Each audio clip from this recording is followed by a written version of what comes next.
Bismillahirrahmanirrahim. Assalamualaikum warahmatullahi wabarakatuh. Alhamdulillahi rabbil alamin, wal aqibatu lil muttaqin, wala udwana illa 'alal zalimin. Wassalatu wassalamu ala asyrafil anbiya'i wal mursalin, nabiyina wa maulana Muhammadin wa ala alihi wa ashabihi wa man tabi'ahum bi ihsanin ila yaumiddin wa ba'du. Jamaah pengajian Masjid Ar-Rasyid Gayam, rahimani wa rahimakumullah jami'an. Semoga Allah merahmati kita semuanya. Alhamdulillah, kita bersyukur pada Allah Subhanahu wa taala atas nikmat yang Allah berikan kepada kita, sehingga di malam hari ini kita bisa bersua kembali, bertemu di dalam majlis ilmu, insyaallah dalam keadaan sehat dan juga dalam keadaan taat. Salawat dan salam semoga tercurahkan kepada Nabi kita yang mulia Nabi Muhammad sallallahu alaihi wasallam, kepada keluarga beliau, sahabat-sahabat beliau dan seluruh kaum muslimin yang senantiasa mengikuti beliau dengan baik sampai hari kiamat. Jemaah rahimani wa rahimakumullah, pada pertemuan yang lalu kita sudah membahas tentang mendakwahkan tauhid, ya. Setelah kita mengetahui tentang keutamaan tauhid dan kita sudah mengetahui bahayanya orang yang tidak bertauhid alias berbuat syirik, maka hendaknya ilmu itu bukan berhenti di kita, tapi harus didakwahkan, disampaikan kepada orang lain. Kemudian di malam hari ini fa insyaallah kita akan membahas bab yang kelima, yaitu bab tafsirut tauhid wa syahadatu an la ilaha illallah. Bab tentang tafsir tauhid dan syahadat la ilaha illallah. Jenengan iku pun dangu gesang nggih, paham atau sering dengar kalimat tauhid, sering dengar la ilaha illallah nggih. Nak ditangleti tenan, jenengan iku paham mboten? Sing paham angkat tangan. Dereng paham? Dereng paham? Sidik-sidik. Kalimat la ilaha illallah niku dijelaskan oleh para ulama maknanya. Artosipun napa? Yang kedua tentang rukunnya. Yang ketiga tentang syaratnya. Yang keempat tentang tafsirnya. Begitu coba jemaah. Sampai memuat ya berbagai macam tulisan, akhirnya kalau ditumpuk arti la ilallah itu segini, tafsir la ilallah itu segini. Masya Allah. Jadi kalau kita mau dalam 1 jam itu mendapatkan yang segitu banyak, jadi sedikit ya kita ringkas. La ilaha illallah niku para ulama menjelaskan artinya yang paling bagus adalah la ma'buda bihaqqin illallah, atau la ma'buda haqqun illallah. Tidak ada yang diibadahi dengan benar kecuali Allah. Itu makna. Lah kenapa kok maknanya seperti itu?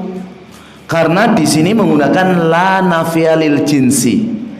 La nafiyalil jinsi itu menafikan seluruh jenis.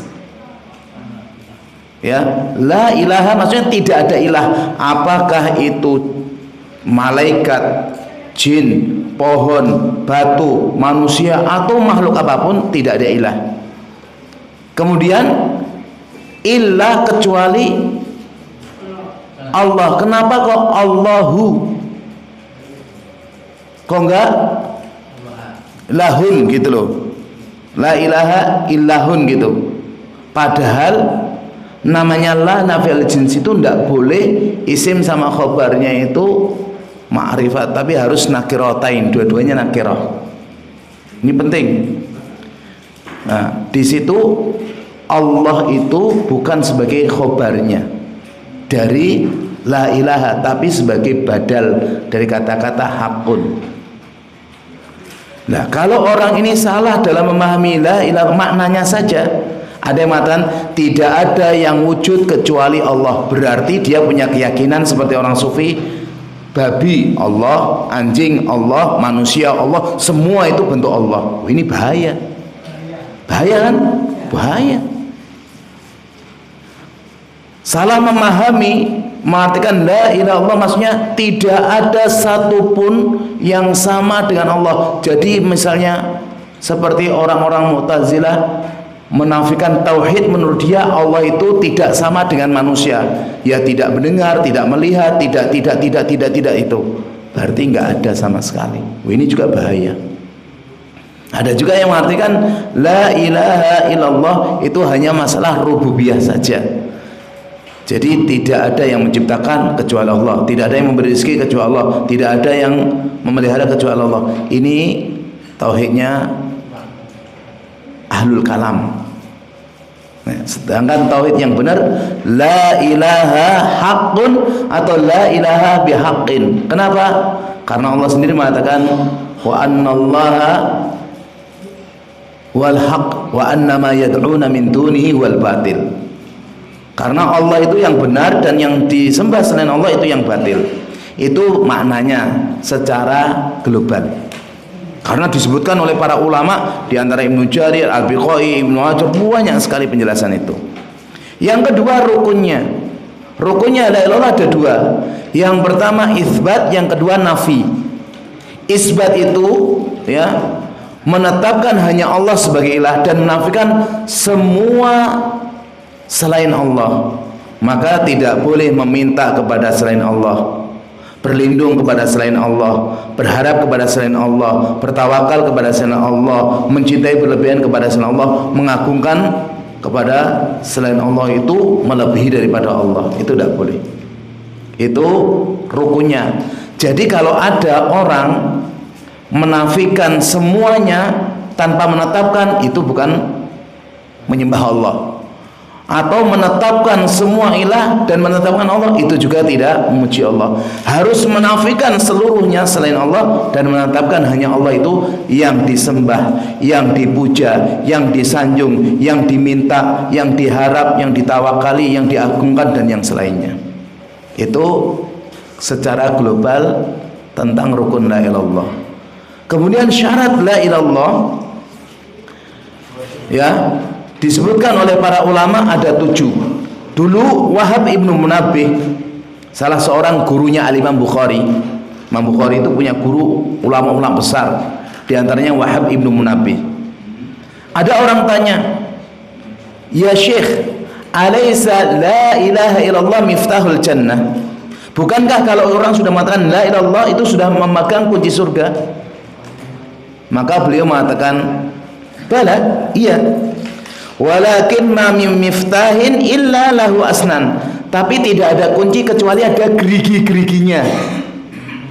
Kalau kunci kosongan toh enggak ada. Kunci itu ada gerigi-geriginya. Kemudian beliau mengatakan, fa in ata bi miftahin lahu asnan futihat laka al jannah. Kalau kita pergi membawa kunci dan ada gerigi-geriginya, nanti dibukakan surga. Wa illa lam yuftahlah. Kalau enggak dibuka. Terus apa kuncinya? Apa itu syarat-syaratnya? Kuncinya itu syarat-syaratnya. Jadi orang yang mengucapkan la ilaha illallah itu dia harus paham 7 hal.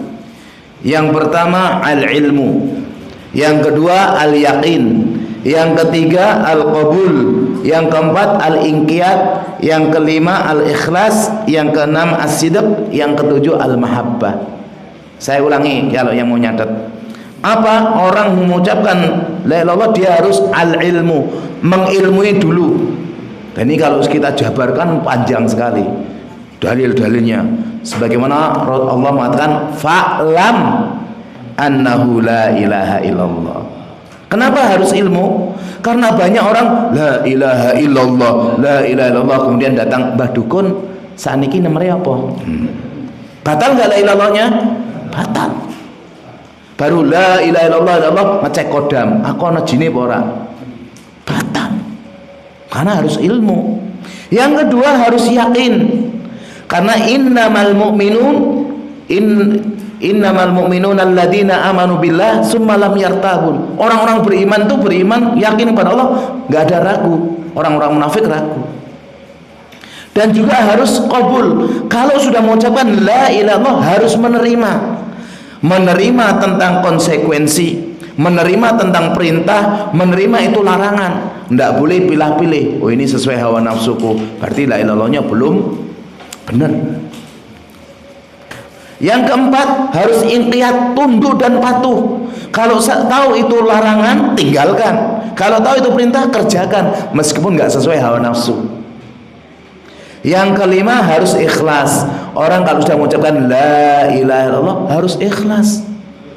Yang menyebabkan kerusakan di dunia ini karena tidak ada keikhlasan.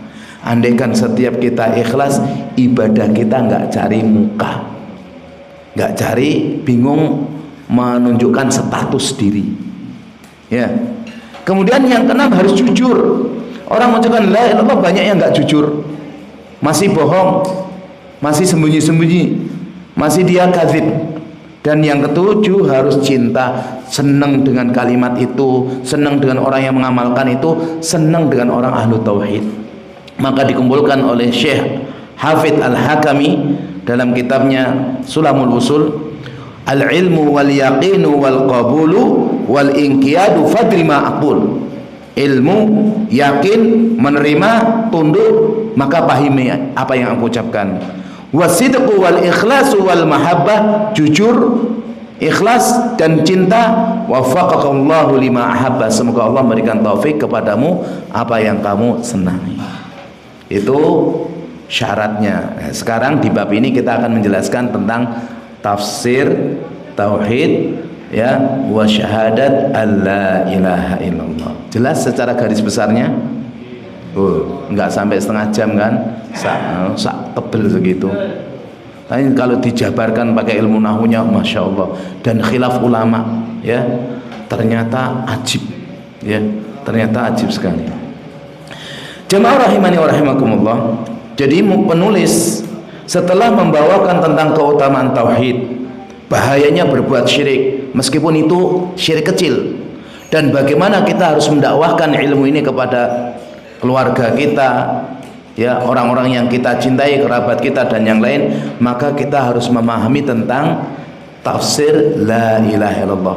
Karena kalau dipahami dalil-dalilnya, ternyata tidak cukup orang sekedar mengucapkan la ilaha illallah. Dia harus paham, harus mengamalkan, ya, harus mengetahui konsekuensinya. Di sini penulis membawakan beberapa dalil, mudah-mudahan cukup. Yang pertama, surat Al-Isra ayat 57 tentang tafsir la ilaha illallah. Allah Subhanahu wa taala berfirman, ulaika alladzina yad'un, mereka adalah orang-orang yang menyeru kepada para mayat atau kepada orang lain, yabtaghuna ila rabbihimul wasilah. Ternyata yang diseru, yang disembah, yang didoain para mayat, para penghuni kubur, itu justru mereka mencari wasilah, mencari wasilah kepada Allah. Ayyuhum aqrabu wa yarjuna rahmatah, siapa yang lebih dekat, yang mengharap rahmatnya Allah, wa yakhafuna adzabah, dan mereka takut dengan azabnya Allah. Inna adzaba rabbika kana mahdura, sedangkan azab Allah, azab Rabbmu harus kamu takuti. Ayat ini jamaah rahimani wa rahimakumullah, surat Al-Isra 57 itu menjelaskan ada sebagian makhluk berupa manusia itu meminta kepada makhluk yang sesamanya, yaitu manusia atau jin. Sedangkan yang diminta justru dia berharap kepada Allah. Dia nggak mau untuk disembah. Jamaah, doa itu dari bawahan ke atasan. Ya, memerintah itu dari atasan ke bawahan. Sedangkan yang sama itu namanya takafu. Dan kita nggak boleh namanya ya berdoa dengan yang sederajat, meminta doa dengan sederajat nggak boleh, harus pada Allah. Pada malaikat aja nggak boleh. Kenapa? Karena malaikat makhluk. Kepada Nabi aja nggak boleh. Kenapa? Karena Nabi makhluk. Harusnya hanya kepada Sang Khalik. Ya. Jadi ayat ini membantah ya, orang-orang yang meminta kepada para wali, kepada para nabi, kepada para rasul. Dan mereka orang-orang sufi mengatakan yang tertinggi itu pertama wali, di bawahnya wali rasul, di bawahnya lagi di bawahnya wali nabi, di bawahnya lagi rasul. Rasul paling bawah. Tapi kalau ahlu sunnah mengajarkan yang tertinggi itu rasul, di bawahnya itu nabi, baru wali. Ya, ini yang benar, karena ditulis oleh mereka, kesalahan itu nyebar kemana-mana, bahkan di internet banyak ini. Yang kedua, bahwasanya orang-orang yang soleh, orang-orang yang baik tidak diharuskan untuk diminta, karena mereka itu butuh kepada Allah. Ya. Yang ketiga, takutnya Nabi SAW dan berharapnya Nabi SAW itu hanya kepada Allah. Dan orang yang beriman itu ibadahnya antara takut kalau nggak diterima dan roja, berharap semoga diterima. Al-Imam Ibnu Katsir waktu menjelaskan ayat ini, ya, beliau menjelaskan bahwasanya orang-orang yang dulunya, beliau membawakan beberapa riwayat ya, orang-orang kalangan manusia itu minta kepada kalangan jin, atau kebalik, kalangan jin meminta kepada kalangan jin. Jadi orang dulu makhluk dulu seperti itu. Kalau disebutkan oleh Ibnu Mas'ud, nasun minal jin kanu yu'badun fa aslamu. Ada kalangan manusia dari kalangan jin gitu. Kan bahasanya sebenarnya jin itu pernah diminta oleh manusia.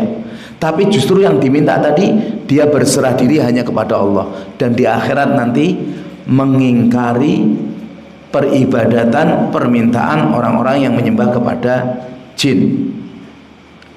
Dan Ibnu Mas'ud mengatakan yadullu ala annal wasilah yal Islam. Ayat ini menunjukkan wasilah itu hanya Islam. Wa huwa kadzalika ala kulli qaulain, dan ini yang benar di antara dua pendapat. Jemaah rahimani wa rahimakumullah. Ayat ini tadi menjelaskan kepada kita ibadah itu harus ditujukan kepada Allah, dan orang beribadah itu harus didasarkan dengan rasa roja dan khauf, ya, berharap kepada Allah dan juga takut hanya kepada Allah Subhanahu wa ta'ala. Dan tidak boleh beribadah kepada selain Allah, meskipun orang itu mayat yang soleh, meskipun jin itu jin yang baik. Disebutkan fa kullu man da'a mayyitan aw ghaiban minal anbiya'i was solihin aw da'al malaikah faqad da'a man la yughisuhu wa la yamliku kashfad durri anhu wa la tahwila. Setiap yang berdoa kepada mayit, kepada yang ghaib, kepada para nabi dan juga orang-orang soleh, atau bahkan meminta kepada para malaikat, maka sejatinya dia meminta kepada zat yang tidak bisa memiliki sesuatu atau menghindari musibah, atau tidak bisa memberikan manfaat sedikit pun. Ya, ini harus diulang-ulang supaya kaum muslimin itu sadar, biar nggak menjadi manusia kuburiyun, cintanya dengan kuburan, sampai dicium batu nisannya, sampai di rukuk dan sujudi batu nisannya. Ini adalah perbuatan syirik akbar, syirik besar yang bisa menjadikan orang itu keluar dari Islam. Ini tafsir yang pertama. Yang kedua, lebih jelas lagi ucapan Nabi Ibrahim alaihissalam. Beliau sebagai Abul Anbiya, bapaknya para nabi. Bahkan beliau sebagai ahlu tauhid, ya, orang yang sangat kuat sekali tauhidnya. Allah Subhanahu wa taala menyebutkan dalam surat Zukhruf ayat 26, 27, 28. Allah Subhanahu wa taala berfirman, wa idz qala Ibrahimu li abihi wa qaumihi. Ketika Nabi Ibrahim berbicara kepada bapaknya dan kaumnya, innani bara'um mimma ta'budun. Aku berlepas diri dengan seluruh yang kalian sembah. Itu namanya nafi, meniadakan seluruh sesembahan. Kemudian beliau mengisbatkan illalladzi fatarani, kecuali yang difitrahkan kepadaku. Fa innahu sayahdin, maka sesungguhnya dia Allah zat yang bisa memberi petunjuk. Wa ja'alaha kalimatan baqiyatan fi aqibihi la'allahum yarji'un. Dan Nabi Ibrahim juga Allah menjadikan kalimat la ilaha illallah itu kalimat yang tetap sampai akhirnya, la'allahum yarji'un, agar mereka ya kembali kepada Allah Subhanahu wa taala. Jadi ini tafsir tentang la ilaha illallah, yaitu apa? Seorang yang mengatakan la ilaha illallah tapi dia tidak mengingkari sesembahan selain Allah, maka tauhidnya masih rusak. Kalau orang itu ahli tauhid, ada orang datang ke dukun, ada orang minta kuburan, ada orang minta batu, ada orang melakukan sesajen kepada pohon, itu dia nggak enak. Tapi kalau kita diam saja, tauhid kita belum kuat karena nggak ada kecemburuan. Ya. Nabi Ibrahim itu lemah lembut, mendakwai bapaknya dari kecil. Bapaknya sendiri Azar pembuat patung, tapi Nabi Ibrahim senantiasa mendakwai.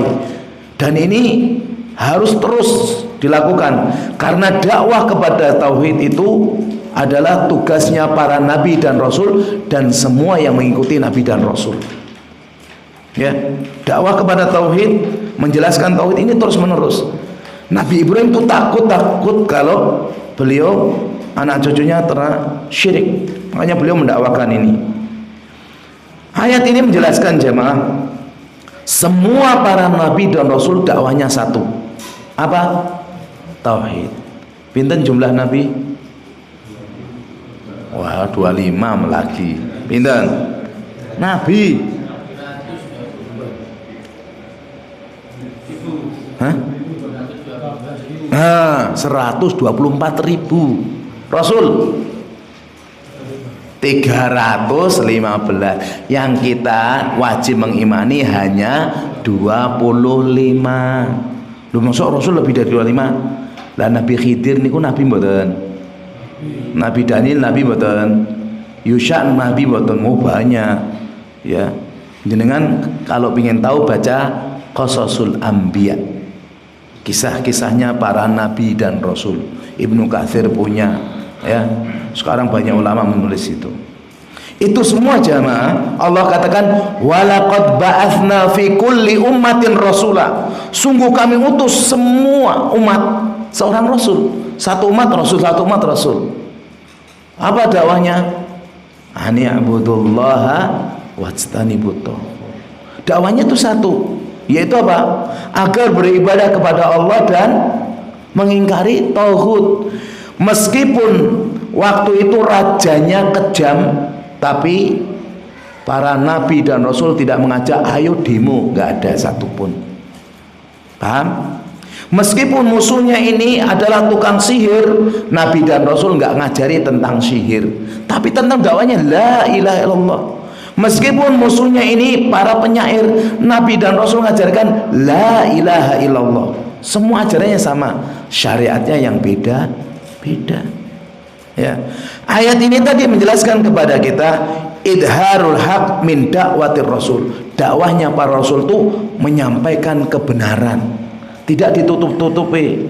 Mboten dakwah apa? Aku ra enak iki. Kok nak tak dakwahi kok malah tukaran karo aku. Ya ini orang sekarang. Lho tanggane jenengan tesih dukun. Lho tesih, lho jenengan dakwahi. Lah pripun? Kok aku ora malah ra diseri motore. Nah kayak gini Pekewuh yang menyebabkan Abu Thalib mati dalam kondisi kufur. Pekewo yang menyebabkan banyak orang yang mengikuti ya hawa nafsu. Pekewo ini bahaya.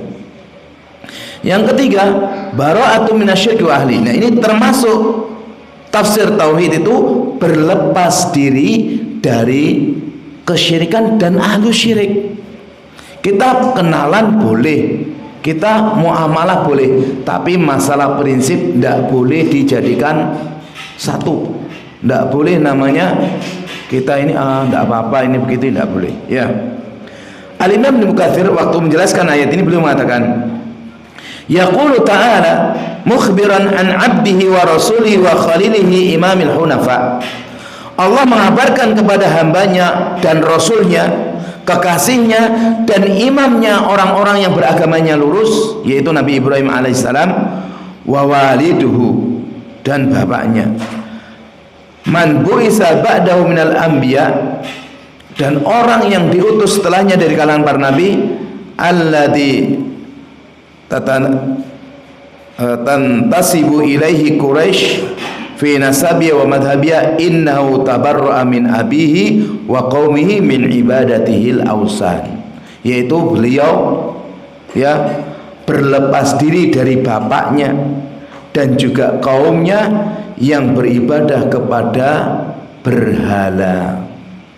Ya, awsan itu berhala. Kalau sonam itu patung. Berhala itu enggak harus wujudnya cuma patung. Kalau patung itu yang dipahat, apakah ini dari batu atau kayu, bentuknya orang atau binatang. Tapi kalau wasan itu bisa patung, bisa kijing, bisa batu, bisa kayu, bisa prasasti, bahkan apa saja itu namanya wasan. Dan kita harus berlepas diri. Jangan kita ini enggak ada kecemburuan kepada orang-orang yang dia menyembah selain Allah. Ya, kata-kata barok, berlepas diri itu lepas diri dari perbuatan dan juga orangnya. Ini dalil yang kedua, jamaah rahimani wa rahimakumullah. Dalil yang kedua, yang ketiga ini lebih jelas lagi. Ya, di surat At-Taubah ayat 31. Nabi SAW nanti dikisahkannya membacakan ayat ini juga. Allah Subhanahu wa taala berfirman, ittakhadu ahbarahum wa ruhbanahum arbaban min dunillah. Mereka orang-orang ahlul kitab dari kalangan Nasrani menjadikan ahbar. Ahbar itu jamak dari kata ruhban, artinya ulama. Menjadikan para ulama-ulama mereka, waruhban, dan rahib-rahib, maksudnya orang-orang soleh mereka, arbabam min dunillah, yaitu rob selain Allah. Wal masih ibn Maryam, dan menjadikan Isa ibnu Maryam juga sebagai rob. Wa ma umiru illa liya'budu ilahan wahida. Padahal mereka tidak diperintahkan kecuali hanya menyembah Tuhan yang satu. La ilaha illahu, tidak ada ilah yang berhak diibadahi dengan benar kecuali Dia, Allah Subhanahu amma yusyrikun. Maha suci Dia Allah atas apa yang mereka sekutukan. Ini jamaah perhatikan. Jadi ayat ini menjelaskan bahwasanya di antara bentuk ibadah orang ahlul kitab, terkhusus Nasrani, itu menyembah para ulamanya, menyembah orang-orang solehnya, bahkan menjadikan Nabi Isa juga sebagai sesembahan. Padahal semua manusia, apakah ahlul kitab, ya Yahudi, Nasrani, terlebih kita kaum muslimin ataukah orang musyrik, itu hanya diperintahkan menyembah Tuhan yang satu saja. La ilaha illallah. Ini kalimat tauhid ini Allah sebutkan di Al-Quran berapa kali? 36 kali. Kata-kata la ilaha illa huwa, la ilaha illallah, la ilaha illa huwal hayyul qayyum. Itu kalau di total 36 kali. Menunjukkan pentingnya tauhid ini. Ya. Dan tauhid ini adalah mensucikan Allah Subhanahu amma yusyrikun. Maha suci Dia Allah atas apa yang mereka sekutukan. Nah, ini kisahnya. Dulu Nabi Shallallahu Alaihi Wasallam membaca ayat ini di depan orang yang baru masuk Islam, yaitu Adi bin Hatim. Ya, Adi bin Hatim. Disebutkan di sini. Wa hadhil ayat qad fassaraha Rasulullah Shallallahu Alaihi Wasallam li Adi bin Hatim. Ayat ini sudah ditafsirkan oleh Nabi Shallallahu Alaihi Wasallam kepada salah seorang sahabat yang baru masuk Islam, yaitu Adi bin Hatim. Wa dzalika annahu lamma jaa musliman, yaitu ketika Adi sudah masuk Islam, datang dakhala ala Rasulullah, menemui Nabi sallallahu alaihi wasallam, maka Nabi membaca ayat ini. Ya, Nabi membacakan dengan suara nyaring. Ittakhadhu ahbarahum wa ruhbanahum arbaban min dunillah wal masih ibn maryam wa ma umiru illa liya'budu ilahan wahida la ilaha illahu subhanahu amma yusyrikun. Adi bin Hatim ngomong, Nabi, kita nggak pernah rukuk dan sujud kepada ulama-ulama kita dulu, kepada pendeta-pendeta kita nggak pernah. Maka Nabi bertanya balik, ya, alaisa yuhilluna lakum ma harramallahu fahallunahu? Bukankah mereka para ulama menghalalkan apa yang Allah haramkan, kemudian kalian menghalalkan juga? Bukankah mereka yang dulu kalian ikuti itu mengharamkan apa yang Allah halalkan, kalian juga mengharamkan? Iya ya Rasulullah. Fadzalika ibadatuhum. Itu ibadahnya kepada mereka. Ini jamaah, sahabat Nabi, dekat dengan Nabi, tapi ternyata salah paham terhadap ayat ini. Ibadah niku bukan sekedar rukuk dan sujud. Yang dulu saya pernah sampaikan, kita meminta kepada batu itu ibadah. Kita meyakini benda ini bisa memberikan manfaat dan mudarat, ini juga ibadah. Mengagungkan orang berlebihan juga ibadah. Mencintai orang berlebihan itu juga ibadah. Maka ibadah itu macam-macam. Dan ibadah qalbiyah itu asyad wa a'dham, lebih dahsyat, lebih besar. Ya, orang rukuk dan sujud tapi dia nggak paham bacaan, itu bisa jadi nggak dapat pahala sama sekali. Dia nggak konsentrasi, bisa jadi nggak paham sama sekali. Tapi dia diem saja di depan batu, meyakini batu ini beri manfaat, beri mudarat. Oh, ini bahaya sekali. Paham nih jemaah? Jadi ibadah itu bukan sekedar rukuk dan sujud. Ya, jadi para ulama, ya, beberapa ulama menjelaskan tentang dalil ini, menunjukkan bahwasanya mengagungkan seorang alim sampai menghalalkan apa yang Allah haramkan, atau menghalalkan atau mengharamkan apa yang Allah halalkan, maka ini ibadah. Ya, atau mematuhi peraturan seorang atasan sampai melanggar apa yang Allah tetapkan, ini juga bisa bentuk peribadatan. Contoh, misalnya ulama-ulamanya Yahudi mengatakan babi itu halal, yang haram itu babi hutan, dirubah dikit-dikit, mereka ngikuti, maka ini bentuk dia ibadah. Karena apa? Karena sebelumnya di kitabnya mereka diterangkan bahwasanya babi secara umum haram. Demikian misalnya pimpinan perusahaan, weh kalian karyawan sini, kalau kalian tidak jumatan sekali, saya naikkan 100.000. Enggak jumatan 4 kali, 400.000. Kalau kalian enggak pernah jumatan selama di pabrik ini, kalian tak kasih ya bonus 1 juta. Wah, pada semangat. Lah ini bahaya ini jemaah. Dan ini banyak lebih ditaati daripada perintah Allah dan Rasulnya. Jaringan kalau mau survei, dia di pabrik mana lah, tanya rata-rata, Mas, Mbak, kerjanya berapa lama? Oh, 5 tahun, 10 tahun. Pernah absen berapa kali? Bisa ngitung dia. Tapi kalau tanya, adzan, dengar adzan berapa kali? Nggak terlambat. Wah, ini susah. Karena seringnya. Ada orang itu hampir 10 tahun itu bisa ngitung dengan jari. Saya katanya mungkin 5-10 kali terlambatnya, coba masuknya terlambat segini. Tapi kalau sholat, Wallahu a'lam bishawab. Ini menunjukkan apa jamaah?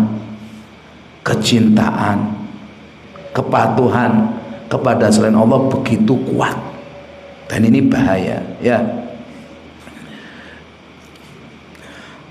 Al-Imam As-Sudi waktu menjelaskan ayat ini, beliau mengatakan intasahur rijal wa nabadu kitaballah wara'a dhuhurihim. Mereka ini banyak menerima nasihat dari orang-orang, tapi justru menjadikan kitabullah di belakang punggung mereka, alias tidak mentaati Allah Subhanahu wa ta'ala. Dan ini bahaya ya. Jangan sampai kecintaan kita, kepatuhan kita, ketaatan kita melebihi kepada manusia itu melebihi ketaatan kepada Allah Subhanahu wa ta'ala. Dan penulis di sini menjelaskan, pensyarah di sini mengatakan wa hadza huwa syirk, dan ini adalah termasuk kesyirikan.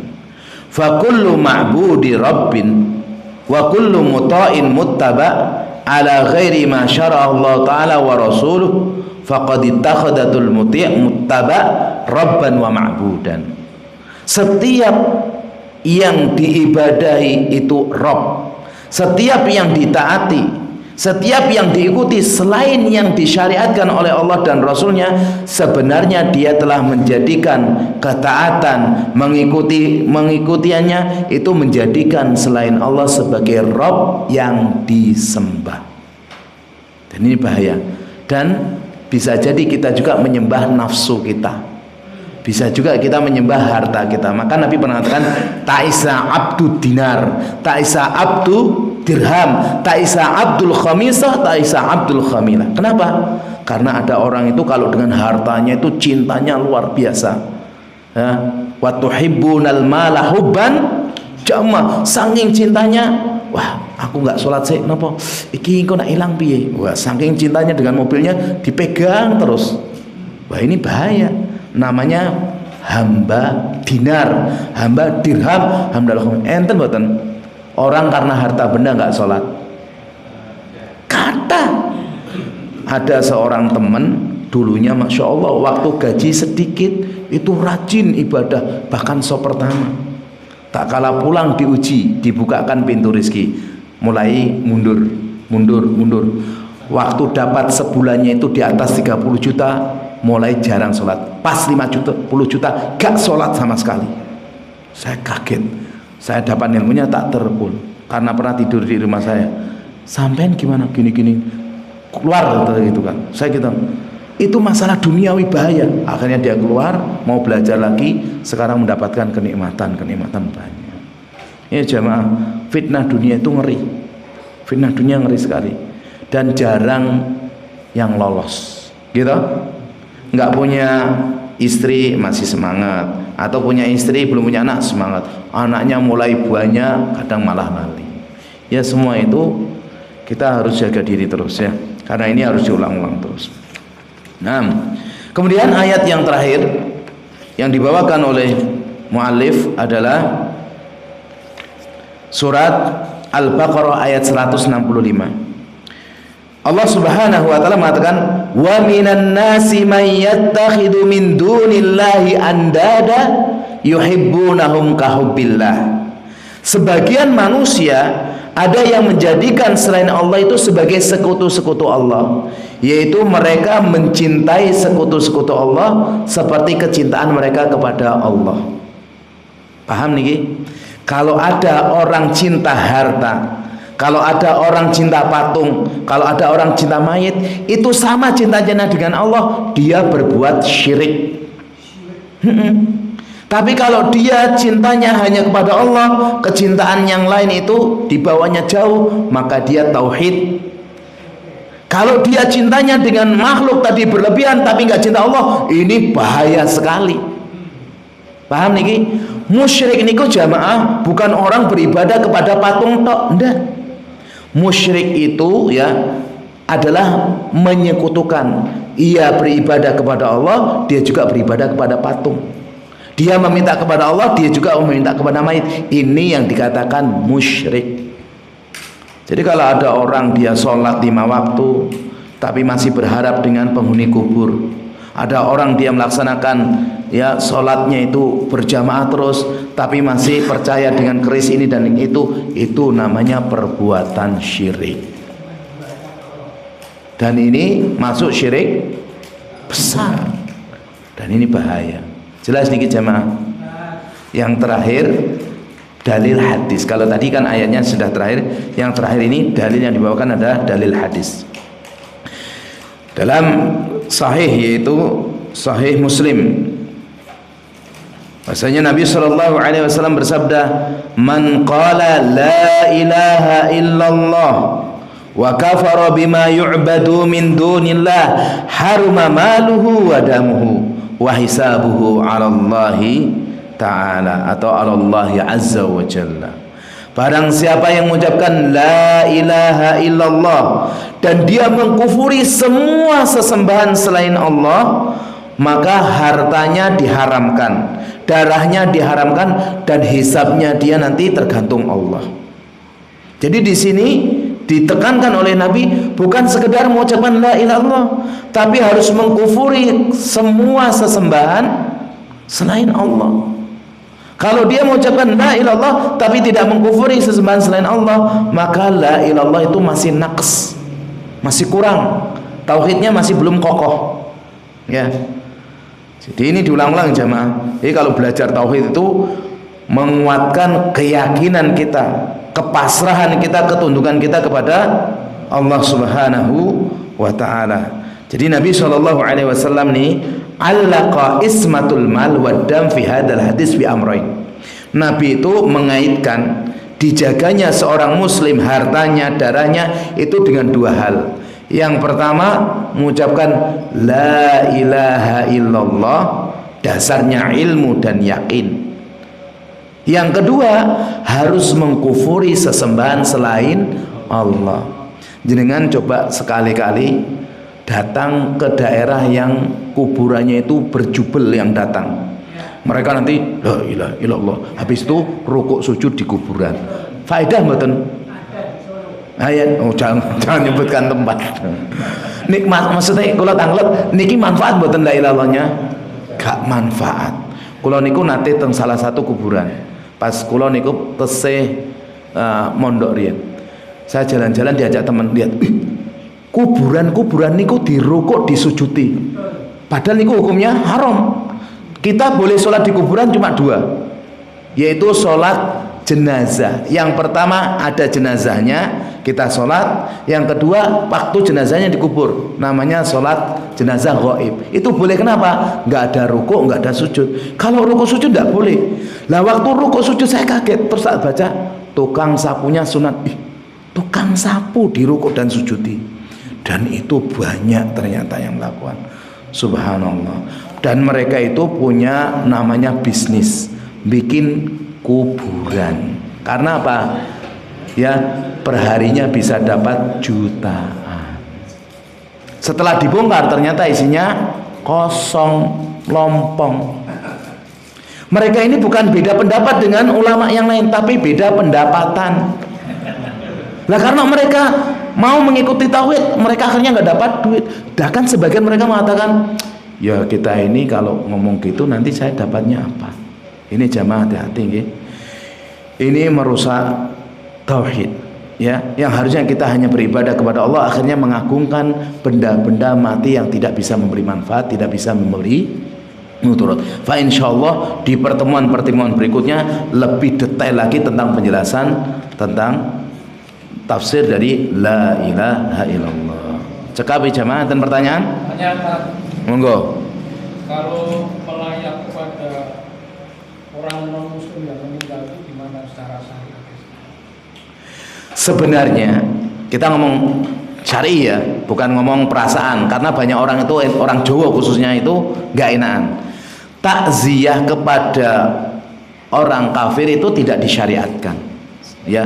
Apalagi ikut memandikan, mengkafani, mengaminkan doa mereka. Karena kejadian beberapa tempat, Pak Ustadz, ada orang tetangga kita kafir, kemudian doa kita semua ngaminkan, ya enggak boleh loh, ini gimana? Ya. Tapi kalau kita tetangga dekat, Terus bagaimana muamalahnya? Kita datang bantu nggak apa-apa, kasih duit, kasih apa, kita langsung pergi. Jangan kita duduk sini belangsungkawa. Matinya orang kafir itu tidak ada kemuliaan. Paham?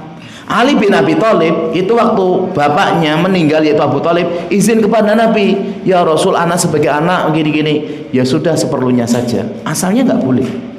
Karena berbaktinya anak kepada orang tua yang kafir itu berhenti sampai pas mati. Sudah. Setelah itu tidak ada lagi. Jadi tidak ada harus mengamandikan, mengkafani, mensolati, mendoakan. Itu semua dilarang dalam syariat. Jelas?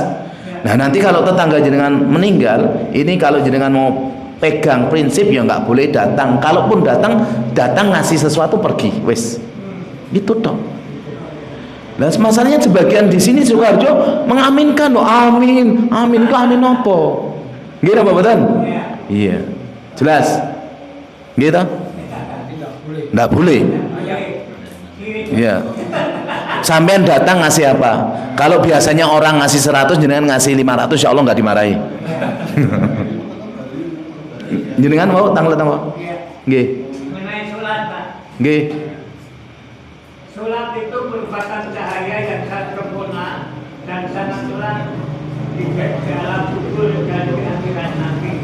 Juga sholat itu bukanlah kunci masuk surga. Pertanyaan saya, apakah kuncinya kalau sholat itu mencakup rukun Islam dan lainnya? Terima kasih. Sholat niku rukun Islam mboten?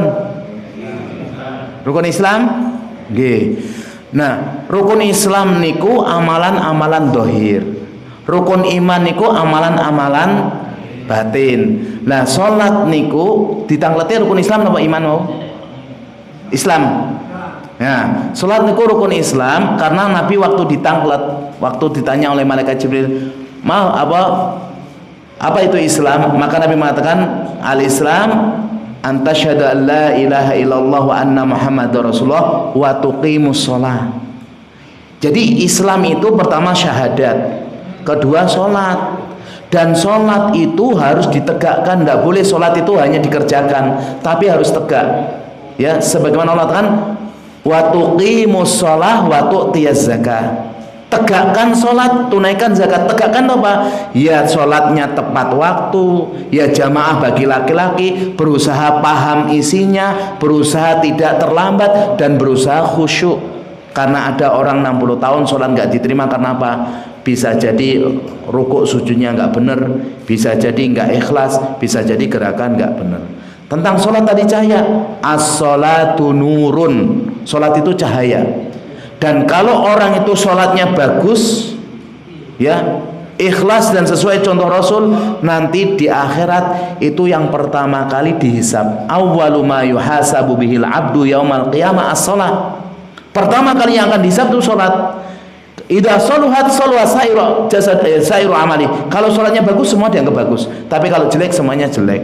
Makanya jenengan niku mboten sah bosen belajar fikih tentang toharoh, belajar fikih sholat diulang-ulang. Coba jenengan sinten sing paham teko takbir sampai salam artine. Kalau tanglet paham tok lho mboten apal lho. Nah, jenengan apal malah tak tes. Paham mboten? Ya setidaknya diulang nggih. Allah Akbar itu maksudnya Allah Maha Besar. Maksudnya apa? Selain Allah kecil. Jadi kalau Allahu Akbar duitku, Allahu Akbar kerjaanku, kita menganggap Allah masih belum besar. Karena masih mikirkannya. Ya mikir-mikir sekali-kali mungkin karena manusia. Tapi setiap baru Allahu Akbar, mobilku dikunci ya. Besok lagi Allahu Akbar, wah sawahku mau. Kayak gitu terus loh, kapan khusyuknya? Wong baru rakaat pertama. Kalau Ali bin Abi Thalib pernah diuji Nabi, kamu bisa full khusyuk apa enggak? Bisa, nanti tak kasih selendang. Rakaat pertama khusyuk, kedua khusyuk, mau tasyahud mikir selendang. Nah rata-rata itu maklum, orang nggak khusyuk di akhir, orang nggak khusyuk di tengah, itu maklum. Tapi baru Allahu Akbar, duitku morning dia. Nah itu kayak gitu terus gimana? Sholat itu paling penting jamaah bener. Satu-satunya ibadah yang Nabi terima tanpa perantara malaikat Jibril cuma sholat. Gitu? Nabi dihibur oleh Allah ke langit, ke Sidratul Muntaha dari 50 waktu sampai menjadi 5 waktu. Tapi enaknya kita melakukan 5 waktu, pahalanya seperti 50 waktu orang-orang atau umat-umat terdahulu. Maka perhatikan sholat ini. Jelas ya? Cekap insyaallah. Demikian jemaah rahimani wa rahimakumullah yang bisa kita sampaikan. Mudah-mudahan bermanfaat. Kita tutup dengan doa kafaratul majlis. Subhanakallahumma wa bihamdika asyhadu an la ilaha illa anta astaghfiruka wa atubu ilaik. Assalamualaikum warahmatullahi wabarakatuh.